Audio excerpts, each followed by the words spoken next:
Welcome. Our top story at this hour. India and China are holding the 14th round of senior military commander level talks today. The talks are taking place at the Choshul Mordor meeting point on the Chinese side, with an aim to resolve the friction points in eastern Ladakh. India is looking forward for a constructive dialogue and is expected to press for disengagement in all remaining friction points. India has continuously insisted on de-escalation in eastern Ladakh, especially in places such as Depsang and Demchok, where massive military build-up continues. So far, 13 rounds of talks have been held between New Delhi and Beijing. However, both sides have failed to make any headway in the talks. The 13th round of talks, which took place on October 10th last year, ended in a stalemate, with China not agreeing to suggestions made by India. And right ahead of the talks, Chinese Foreign Ministry spokesperson Wang Wenbin said that the China-India border situation is generally stable at the moment. He further said, and I quote, the two countries are maintaining dialogue and communication through diplomatic and military channels, end of quote. At the same time, a day before the commander-level talks between India and China, the United States has said that China is trying to intimidate its neighbors. White House Press Secretary Jen Psaki responded to a question on China's aggressive behavior. We continue to closely monitor the situation. We continue to support dialogue and peaceful resolution of these border disputes. We've been pretty clear how we view Beijing's behavior in the region around the world. We believe it can be destabilizing, and we're concerned by the PRC's attempt to intimidate its neighbors. Soldiers of India and China clashed last year, resulting in the loss of several lives on both sides. The clashes erupted after the unprovoked aggression by Chinese troops in Galwan Valley in Ladakh.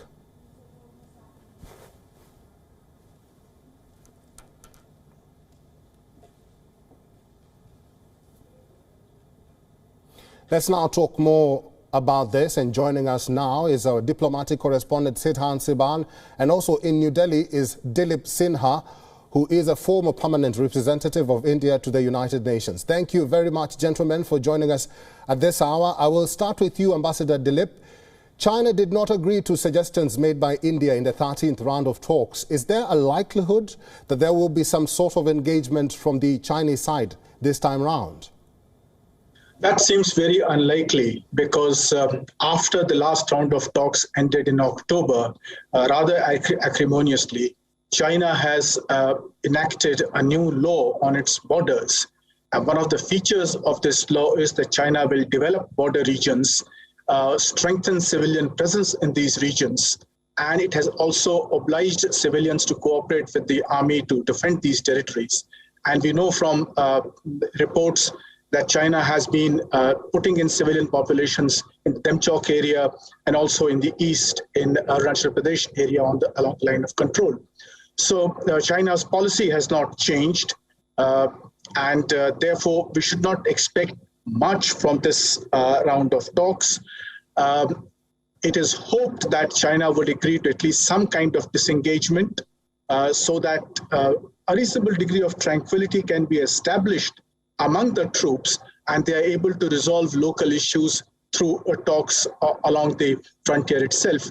But this is not likely because China is going through rather difficult internal times, and it's not likely to show any degree of accommodation along the border. So any progress will depend upon whether India wants to disengage, and that's what China would like. And I hope that India stands firm on this. Okay, Siddhant, coming to you, friction points in eastern Ladakh will be the focus of this round of talks. What is India seeking to achieve militarily from this forum?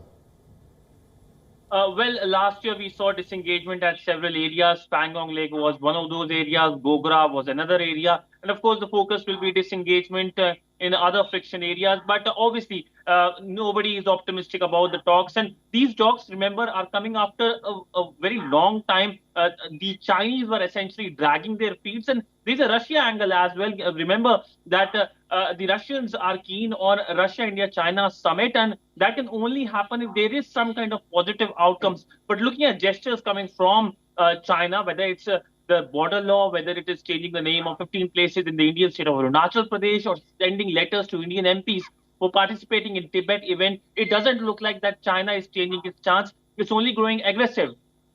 Ambassador Dilip, coming back to you, Chinese Foreign Ministry spokesperson Wang Wenbin claimed that the situation along the border is stable and that India should work with China. What do you make of this statement?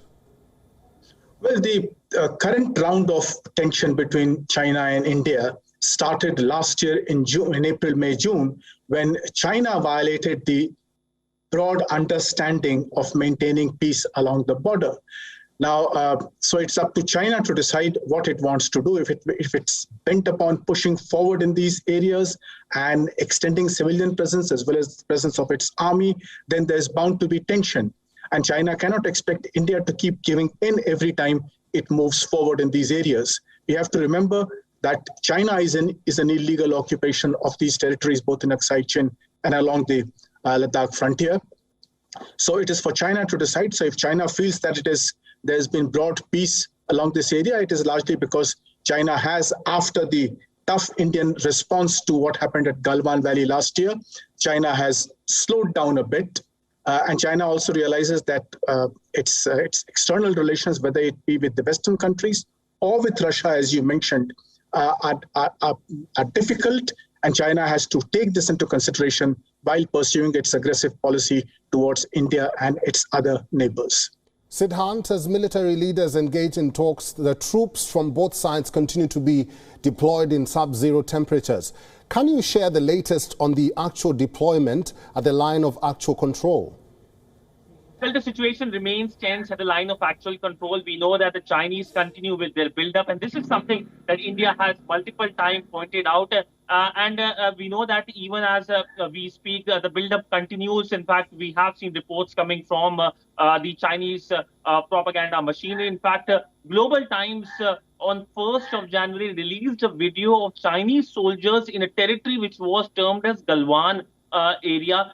This was, of course, dismissed by Indian security establishment. They, of course, released videos and the pictures, in fact, of Indian soldiers in Galwan. So China continues to provoke, and situation at line of actual control remains tense. China continues to violate the agreements which were signed between India and China in 1990s. Ambassador Dilip, last but not least, in your opinion, how could this friction on the line of actual control be resolved? Well, that's very difficult because our position is very clear. China is an illegal occupation of these territories. So at best, what we can hope from these talks is to maintain tranquility along the undefined border. There's a frontier, it's not defined. And these talks at the military level can only talk about maintaining tranquility. As far as the border talks are concerned, those will have to wait for a more conducive atmosphere between the two countries. And China's aggressive policy of its colonial extension towards its neighbors has to cease. Till then, we have to maintain our stand of protecting our territory firmly and with determination. Ambassador Dilip Sinha and Siddhant Sibal, thank you very much, gentlemen, for your insights.